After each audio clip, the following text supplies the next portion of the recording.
The pounding on the door split the frozen silence like a rifle shot.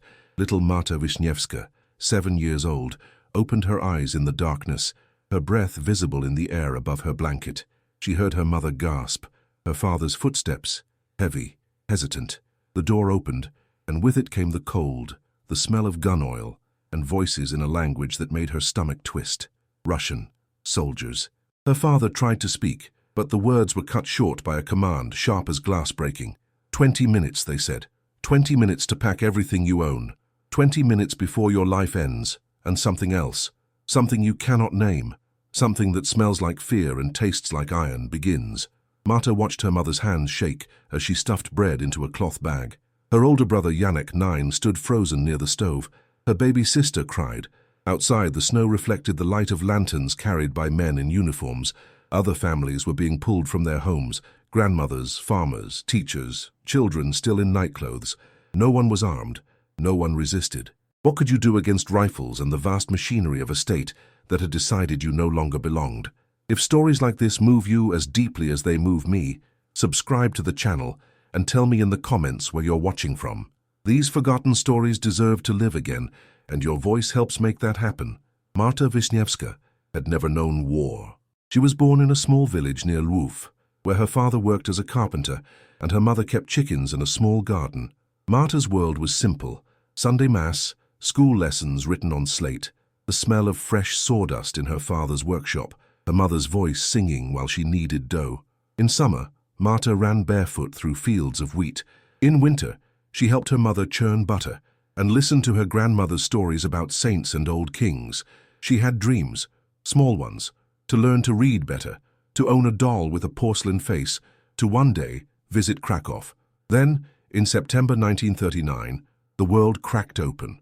First came the Germans from the west, then the Soviets from the east. Poland was carved in two. The soldiers said they were liberating the people, but liberation looked like fear. It sounded like boots on cobblestones at night, like whispers behind closed doors, like names read from lists. Marta's father stopped smiling. Her mother cried when she thought no one was watching. The village priest disappeared. So did the schoolteacher. And then on that frozen morning in February, the war reached through their door and pulled them out into the snow. They were herded into the village square with dozens of other families, over 100 people, shivering, clutching bags and children. An NKVD officer read names from a paper. No explanations, no reasons, just orders. "You are enemies of the state," he said. "You will be resettled." Marta did not understand what resettled meant, but she understood the word that followed: Siberia. Her mother made a sound like a wounded animal. Her father held her shoulders. Around them, other mothers wept. Old men stood silent, faces carved from stone. And the children, dozens of children, clung to coats and skirts, eyes wide, asking questions no one could answer. They were loaded onto sleighs and taken to the nearest railway station. There, under armed guard, they waited in the cold for hours. Marta's feet went numb. Her baby sister would not stop crying. Then the train arrived. Not a passenger train. Cattle cars. Freight wagons with wooden slats and a single small window near the roof. 50 people were shoved into each car. There was a cast-iron stove in the center, unlit. A hole in the floor served as the only toilet. No privacy, no dignity, just bodies pressed together, the smell of sweat and fear, and the metallic clang of the door being locked from the outside. The train began to move. Marta pressed her face against the wall, trying to see through the cracks. She watched her village disappear. She watched the fields she knew, the church steeple, the line of trees where she used to play, all of it sliding away into the distance, swallowed by the snow and the grey sky. She did not know she would never see them again. The journey lasted 3 weeks. Some trains took longer, 4 weeks, 5. The cars were not heated. It was the height of winter. At night, the cold was so complete it felt like drowning. Marta and her siblings huddled together under a single blanket, but it was never enough.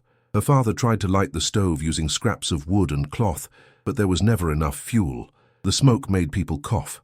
The weak heat barely reached the corners of the car. People began to get sick. First a cough, then a fever, then the hollow-eyed stare of someone slipping away. There was no water. When the train stopped, randomly without warning, people would scramble out with pots and kettles to scoop snow from the ground. They had minutes, sometimes only seconds, before the train lurched forward again. Those too slow were left behind in the wilderness, their cries swallowed by the wind. Marta learned to move fast. She learned to melt snow over a flame and drink it while it was still warm, before it froze again in her hands. She learned what it meant to be thirsty, not the thirst of a summer afternoon, but a thirst that lived in your throat like broken glass, that made your tongue swell, that turned every swallow into pain, and the hunger. They had packed what little they could, bread, some dried meat, a few potatoes, but it was not enough, not for 3 weeks, not for 50 people. Rations were distributed once a day, sometimes less. A piece of bread the size of Marta's palm, a ladle of watery soup. She watched her baby sister grow quiet, too weak to cry. She watched her brother's cheeks hollow. Her mother stopped eating, slipping her portions to the children when she thought no one was looking. The stench became unbearable. The hole in the floor could not accommodate everyone, especially the children and elderly suffering from dysentery. People were too weak to wait, too sick to move. The floor became slick with filth. The air was thick with the smell of human waste, of unwashed bodies, of sickness and decay. Marta tried not to breathe through her nose. She tried not to look at the corner where an elderly woman had stopped moving 2 days before, her body covered with a cloth until the train stopped and guards dragged it outside. The children suffered most. Not just Marta and her siblings, but all the children in that car, in all the cars, in all the trains cutting through the frozen vastness toward the east. There were orphans, too, children whose parents had been arrested or killed, children torn from orphanages and foster homes, children who had no one. They clung to each other in the cold, eyes large and silent, hungry and thirsty and scared in ways they could not express. Marta saw them. She saw a boy, maybe 5, crying for water no one had. She saw a girl cradling a rag doll, humming softly to herself as if she could make the world disappear. She saw a baby who stopped crying and never started again. On the 10th day, Marta's brother Janek got sick, fever, shaking. He could not keep food down. Their mother held him against her chest, rocking him, praying in whispers. Their father stood by the small window, face still as stone. Marta held Janek's hand. It was hot, damp, trembling.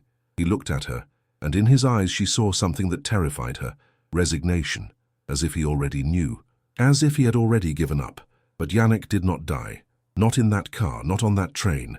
He clung to life with the same stubbornness that made Marta scoop snow, that made their mother pass her bread, that made their father keep the fire burning with rags, because giving up meant letting go, and letting go meant the soldiers won, the machine won, the fear won.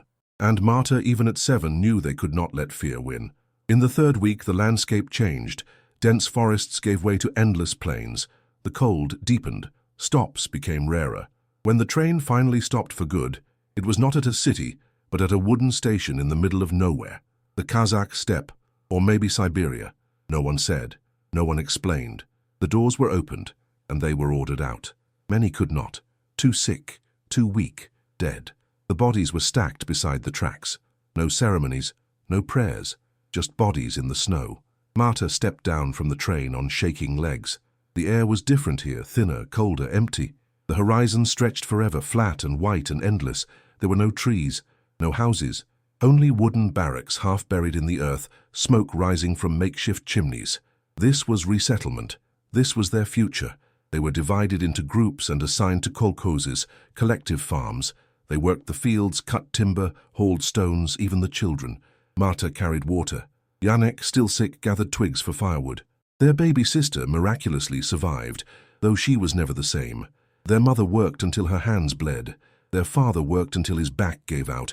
And yet, somehow they stayed together. Somehow they stayed alive. But not everyone did. Of the families in that car, less than half survived the first year. Hunger, disease, exhaustion, the cold.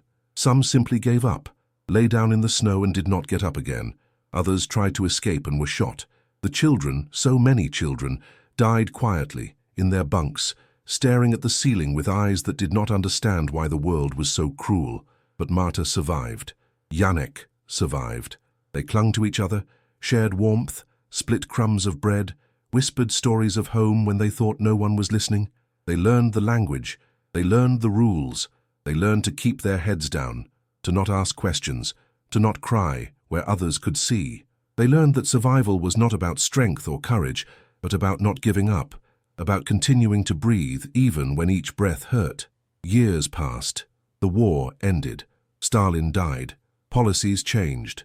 Slowly, gradually, some of the exiles were allowed to leave. Not to Poland. The Poland Marta had known no longer existed. Borders had shifted. Her village was now part of the Soviet Union. Home was a place in memory, not on a map. Marta and her family eventually made it to Uzbekistan, then to Iran, and finally, decades after the war, to a refugee camp in Canada. Marta was in her 20s then. Janek was married. The baby sister, now grown, barely remembered Poland. Their parents were old beyond their years, worn out by labor and loss. Marta never spoke about the train. Not to her own children, not to her grandchildren. It was too heavy, too dark, too real. Who would believe? Who would understand? So she kept it inside, locked it away like the guards had locked that cattle car door, and tried to live a life that was not defined by hunger and cold and fear. But stories have a way of refusing to die. In 2003, a historian in Poland compiling accounts from deportation survivors found a letter in an archive in Warsaw. It was written by a man named Janek Wiśniewski, then 72, living in Toronto. He described the train. He described his sister, Marta, holding his hand as he shook with fever. He described his mother passing her bread. He described the orphans in the car, the children who had no one, who died alone in the darkness. The letter was digitized, filed, nearly forgotten again. But years later, Marta's grandson, a young history student in Montreal searching for family roots, found it online. He read his great-uncle's words. He read about his grandmother, a woman he knew as quiet and kind, who made pierogi and hummed old Polish songs, who never, not once, mentioned trains or snow or hunger. He confronted her. She denied it at first. Then, seeing the letter, something in her broke. And for the first time in 6 decades, Marta Wiśniewska spoke. She spoke about the car, about the thirst, about the orphans, about the girl who rocked the ragdoll, about the baby who stopped crying, about what it meant to be a child in a world that had decided you did not matter, that your life was disposable, that your hunger and your fear and your pain were just numbers on a report. Marta's story is not unique. Between 1940 and 1941, Soviet authorities deported approximately 1.5 million people from occupied Poland, men, women, children, the elderly, the sick, to Siberia, Kazakhstan, and the remote steppes of Central Asia. Tens of thousands were children. Many were orphans. They were packed into cattle cars, without adequate food, without water, without heat, and sent across thousands of miles of frozen wilderness. Some journeys lasted a month. Some trains never arrived. Those who survived the journey faced years of forced labor, starvation, and disease under conditions that broke bodies and minds. Most of their stories were never told. They were not soldiers. They did not carry weapons. They did not fight in battles that would be recorded in history books. They were civilians, invisible, forgotten, but they survived. And in their survival, they carried something the world needs to remember. That courage is not always about fighting. Sometimes courage is simply continuing to breathe, continuing to hold the hand, continuing to share the bread, continuing to be human when everything around conspires to strip away your humanity. Today, the records of the deportations are slowly being uncovered and digitized. Historians, archivists, and families are piecing together fragments, letters, diaries, oral testimonies, lists of names. Each fragment is a life. Each life is a story. And each story is a reminder that war is not made only of battles and strategies and generals in uniforms. It is made of hungry children, of mothers who pass their bread, of orphans who die alone, of ordinary people who, faced with the unthinkable, chose compassion over despair, hope over surrender. Marta Wiśniewska died in 2011 at 78. Her funeral was small, quiet. But afterward, her grandson wrote her story. He published it online. He shared it with museums, with schools, with anyone who would listen, because he understood what his grandmother tried to hide, that these stories matter, that the forgotten deserve to be remembered, that the courage of a 7-year-old child holding her brother's hand in a frozen cattle car is as worthy of honor as any soldier on any battlefield. We live in a world that celebrates heroes, the strong, the armed, the victorious. But sometimes, true heroism is quiet. It is a mother passing her last piece of bread. It is a child melting snow for another child too weak to move. It is the refusal to surrender, to give up your humanity, even when everything around says you do not matter. These are the stories that need to be told. These are the voices that need to be heard. Not because they change the narrative of war, but because they remind us what is at stake when we say never again. Not the treaties, not the borders, but the people, the children, the forgotten. Those who had no weapons, no rank, no protection, only their fragile, precious lives and the quiet courage to keep living.